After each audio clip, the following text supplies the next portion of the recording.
Hey guys, let's explore Angular with signals. First, let's set up our editor. This is Visual Studio Code. You can download it for your preferred platform, install it, and then we'll go to Extensions tab, from where you'll need the following extensions. So WSL, this extension we'll use it because we are developing under Windows and we'll be using the Linux subsystem. So install please this extension, and of course we'll install Linux subsystem in order to run our development toolkit. So if I go to turn Windows features on and off, from here I need to click and choose Windows Hypervisor platform as well as Windows subsystem for Linux. Afterwards, probably you need to restart, and don't forget the virtual machine platform. When ready, you can open up the Microsoft Store, and here, let's say you can type Ubuntu and choose distribution that you like to have. So this is Ubuntu here. It's installed.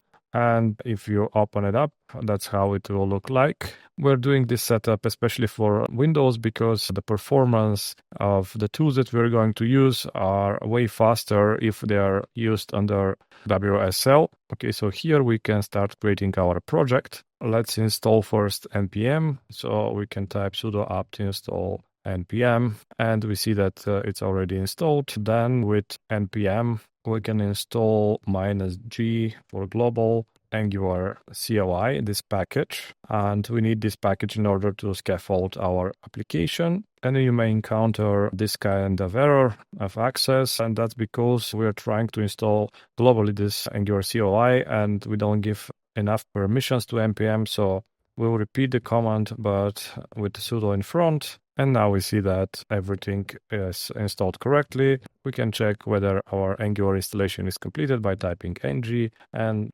let's create one new application, which is begin signals. First, we'll be asked whether we would like to send some data. We'll use just plain CSS. And here we are asked for some advanced features. As you can see, Angular CLI is creating the project successfully for us. Now we are installing, of course, the needed packages. And as we can see, the packages are installed successfully. Here we are asked to set up our Git repository. And it's good for you also to do this because afterwards we can revert the code to previous versions. So just replace the email with yours, with the git config for the email, and then the same for the name. Okay, so now from here, we can start Visual Studio Code. And the interesting part is that we'll enter inside of the directory, which is created from the Angular CLI. And from here, I'll start Visual Studio Code. With the dot, we are starting it from the current directory.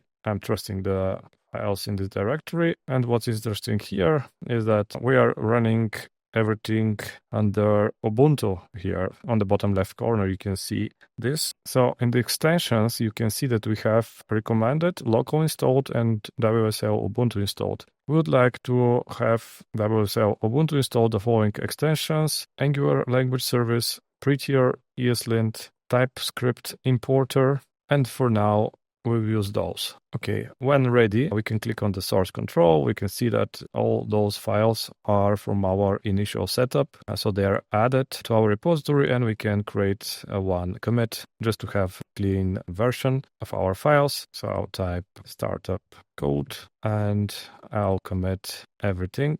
Okay, now inside of our structure, we can see we are starting from the index file. We're bootstrapping the application from the main TypeScript file. All the packages are listed in our package.json, and in Angular JSON, we have configuration of our project. The main component that index.html loads up is, as you can see, app.root, which is inside of the app subfolder. So that's the component. It has HTML, TypeScript file, and CSS file. Now we can open up a terminal and with ng-serve start our project and preview it in our browser. Okay, that's our first project. And of course, you can learn from the tutorials and explore further at this website. This is the boilerplate, which we'll be customizing. Before continuing with the whole application, we'll create one server that we would like to use as a REST API service. So outside of the source directory, we'll create one new file, which is called server.js. And here I'll just paste already defined server. Of course, you can use external services. I'll explain very quickly the code. Basically, we're using Express motor, JSON server, and some validation routines. And we are serving static content. We are setting up disk storage, and basically with motor we are uploading files, we are setting certain limits, and whenever we are reaching the endpoint of API upload, we are uploading files and saving them into directory uploads on our system here. Like I said, this code is not important because we are focusing on Angular, and because we are running everything on localhost, we would like to include some allowances for the cross-origin requests. Okay, so on port 3000, we will be able to access our APIs and make requests towards them. We'll be loading items from our items.json file, and we'll be exposing them if we access on port 3000 the API route. Okay, I'm saving this file, and let's open another terminal here and run with node server.js. Now we'll see, of course, errors because we haven't installed some of the required libraries. So I'll do this right now. I'll install with -d for the dev dependencies Express, motor, course, JSON server, and Express validator. I'm using -d in order to have them in our package.json, but in our dev dependencies, so they don't interfere with dependencies that we are going to publish the project with. Okay, so let's rerun the node server.js command. And for the JSON server, we need to install it globally with sudo in front to have permissions. Okay, now it's installed. We'll try again our luck. Okay, there might be some problem with this version of JSON server, so I'll install one which is older one, and let's rerun the server. And now we see that it runs on port 3000 and it's serving the API route for requests. After this short deroute, let's go and set up our application so it can consume the routes. Okay, let's start actually with API service. I'll create items.json file. Actually, it's already created here and it's empty. I'll fill it with information that I would like our service to serve. So what we have here, one array items, and then as an objects we have the following properties: ID, title, description, and photo. We save this. The way the JSON server is configured, we should be able to see this in our browser when we're browsing localhost 3000 API, this URL. Of course, because we just created the payload for the server and it's already running, it doesn't have any idea of this file items.json, so we need to restart it. We can actually preview in the internal editor. So if I type here API items, we see that the server is returning this data to us. And now we are ready to consume the data within Angular. Okay, let's start customizing our application. With F12, we enter in the console, and the first thing we would like to do is to try the experimental zoneless change detection. So by typing zone, we see that the application so far uses zone.js. Let's see how we can remove it, so to benefit maximum from the usage of signals. All right, so we'll enter inside of our main TS file, and we'll specify configuration inside of a Bootstrap application. As you can see, it's provided inside of app config, this configuration. Let's turn on the world wrap, and we see that we have provided zone change detection.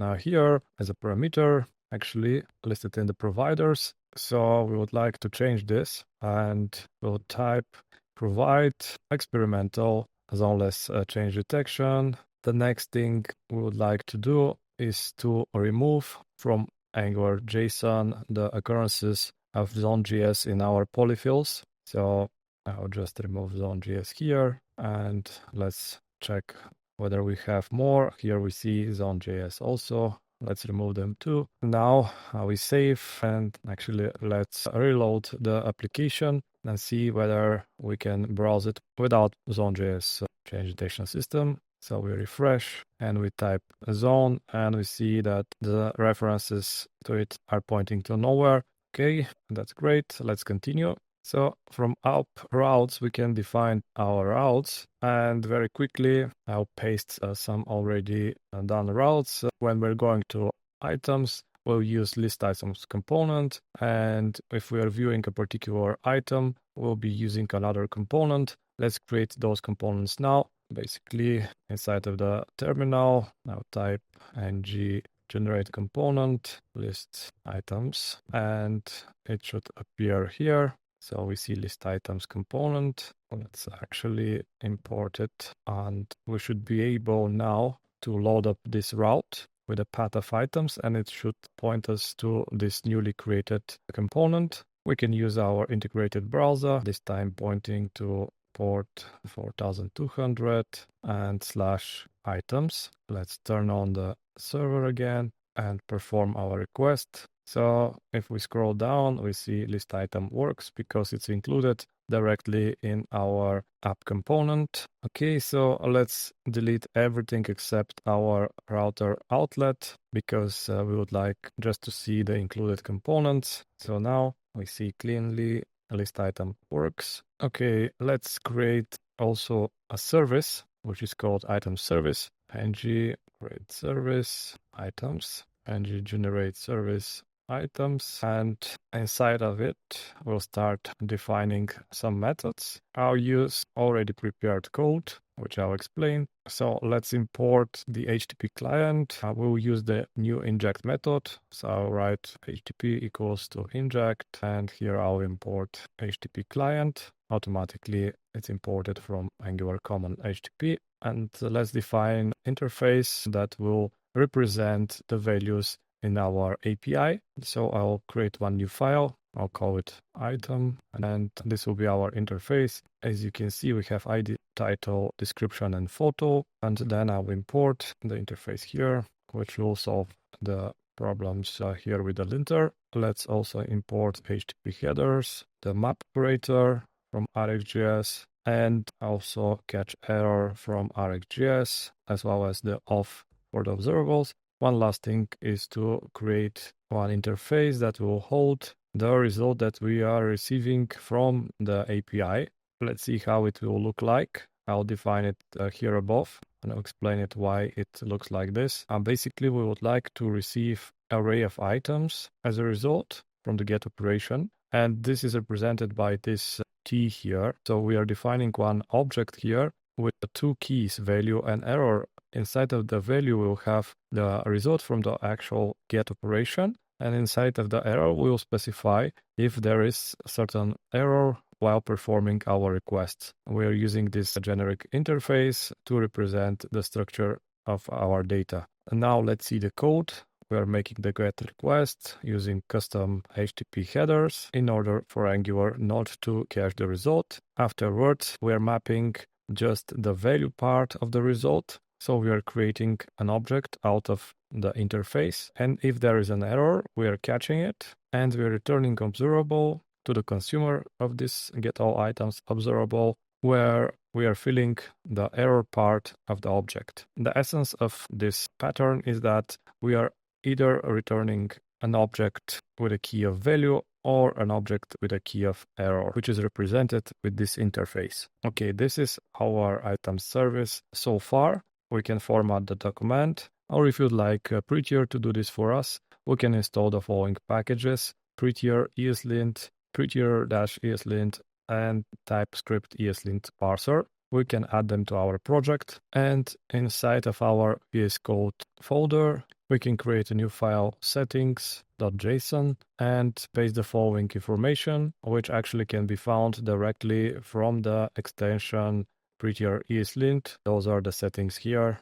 You can just copy and paste them. This is to use default formatting for the project while we are typing our code and saving it. Afterwards, we need to restart our browser, of course. Now, if I click on Ctrl S, it should be parsing the whole document and formatting it for us. All right, let's use this get all items inside of our list items component. So I'll go to its TypeScript part and start importing the service. So I'll inject it with the following line: item is VC equals to inject, and here will be the item service. The next is to use this get all items observable. So I'll use the function toSignal. So let's import it. It is from RxJS interop.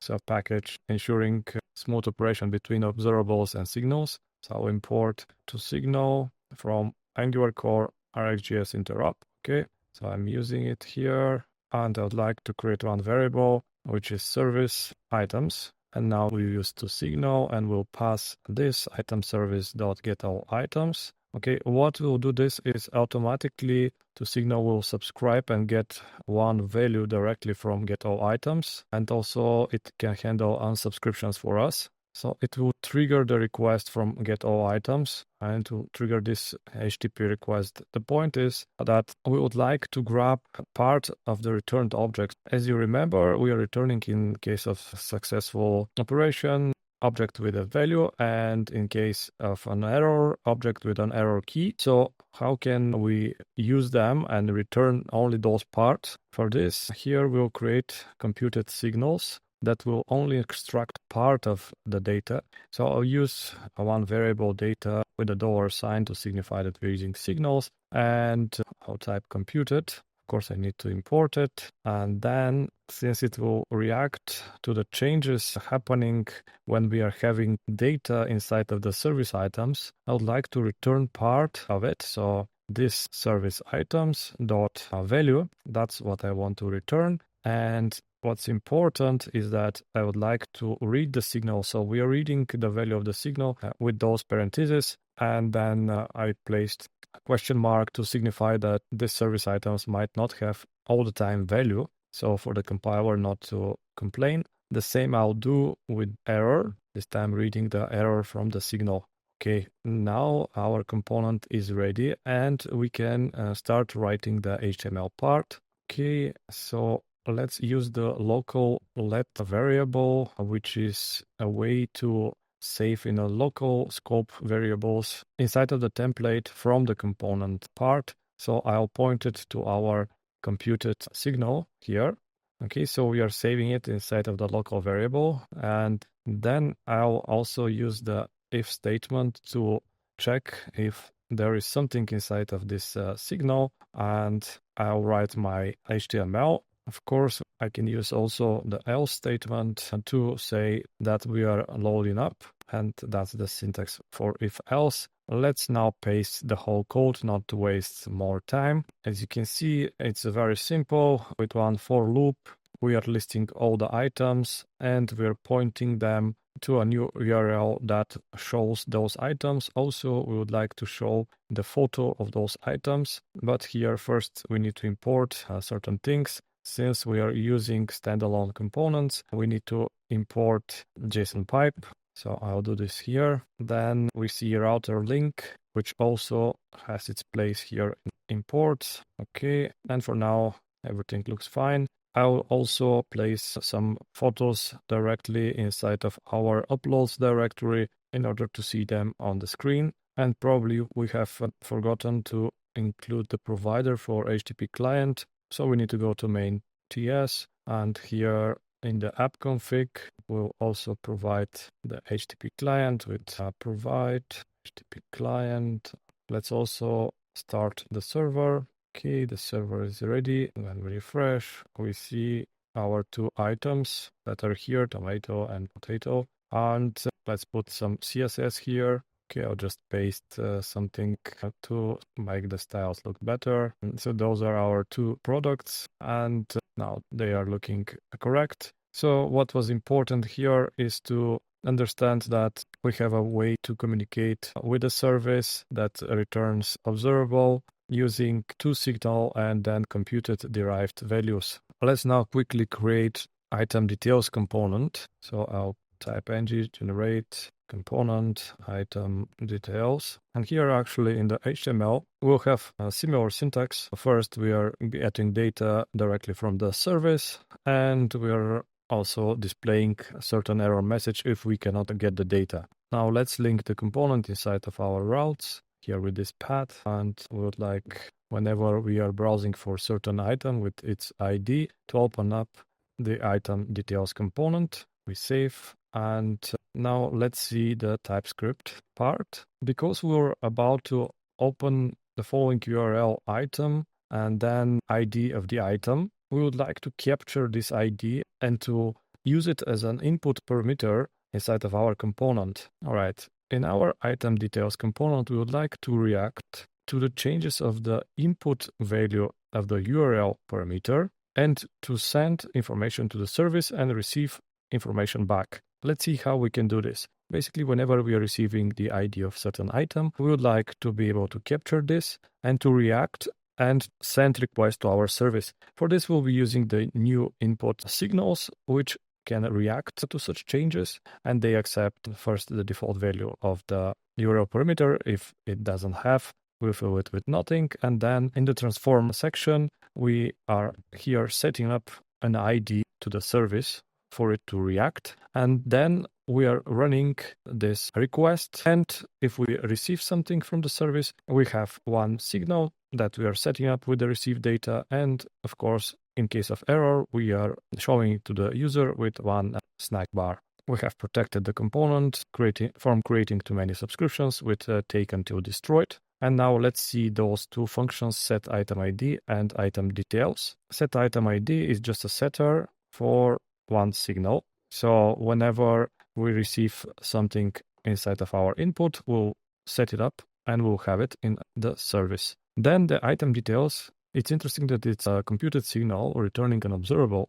And first it reads the item ID. So whenever we receive an ID from the component, this computed signal reacts to this ID. And if we have something inside, it triggers a request to get details about this ID. Then what's interesting is that how we handle the success and the error. Internally inside of the service, we have one signal that is showing the status of the request. And here we have idle, loading, success, error, and by default it's set to idle. So whenever we perform the request correctly, we are setting it up to success. In other cases, we are setting it up to error. Also, we are setting up an error by transforming the error from the catch error operator with this little function, so we can have custom error, and everything is done by signals. Since those form submission state and form submission error signals are private, we need to find a way to have public exports to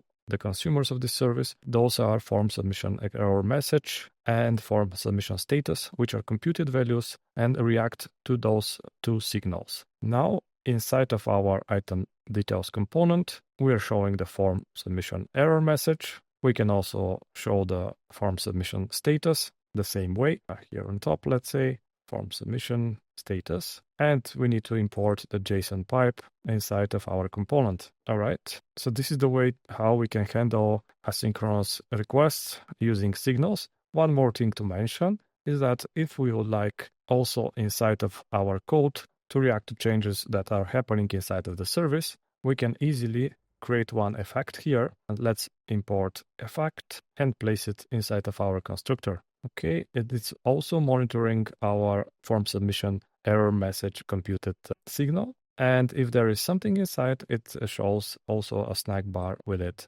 Okay, let's try this in action. All right, those are our URLs. If we click on the first one, we see we are staying in the idle state. But the thing is that we see no reaction towards the changes of our URL. Let's see from what this can be. So if we go to our app config, we see that we have a provide router. But in order for it to act to changes to the components and to bind them to our input parameters, we need to provide the following option with component input binding. Okay, with this change and the code refreshed, let's see what will happen in our browser. Let's refresh, and now we see success, potato, and it loads up its image as well as the ID and the description. Now, if we go and stop our server, and again, trying to refresh the page after some time, we see our snack bar is working. And also here the status shows the form that we cannot connect to the server, both reacting to asynchronous changes. Okay, and let's see now how we can add a form in our application, now which can upload files. I'll quickly glance over the project and highlight what are the changes needed for the signals to work. So we have one item form component, and as you can see, the main difference is that we're switching back to template-driven forms or model-based. So we're using ng model, and we're creating one model, and we're binding the fields, the input fields, to this model. Inside of the TypeScript file, we see that we are creating one new object with a type taken from this item interface, and it's empty, and then gradually we are filling it with what the user is typing, as we have two-way binding here in the fields. Now let's see how we handle the submission of the data. So we are saving everything that we received inside of this object in one signal. So let's see where set new item is pointing to. We have inside of the service selected item signal, and basically we're filling this signal with the data from the form. This is its setter. The same is true for the received file from the user, and that's the initial setup of the form. Afterwards, we are triggering the addItem function, which is inside of our service. We do this with the toSignal function. What's interesting here is that we are using run in injection context, and we are passing one injector. This we do in order to be able to run the toSignal function. The injector is the environmental injector, which is included and imported in our component. Now, whenever we receive some information from the service, we grab the response and we set one signal with, again, two keys, value and error. This is another method of setting data to be displayed later. So let's explore this add data signal. It can have either value or error. And based on this signal, as you can see, we have data and error message like before, two computed derived values that are grabbing exactly the value or the error part from the data signal. And we use them inside, of course, in our HTML file here to display some useful information for the users. Let's explore addItem function. It's a simple observable function that gives us a result of item interface. So the first thing we do is to grab our selected file. So we are reading the signal here and append it to our form data. This form data we are posting to our first URL in order to upload the file and grab its unique name. When this is ready, we're using switch map, and we do our complete post request together with the photo field grabbed from the previous request, and the other parameters we are grabbing from the selected items signal. When everything is ready, we are sending the preformatted object with a key of value and the result to the user interface. If there is an error, we're filling the error part of the object. So let's see this in action. If we click on add item, we see in the status the information produced with the ID of the product, its new name, title, and description. Now, if we refresh the page, we should be able to see the third item here displayed. And if we click on it, we should see it in our screen.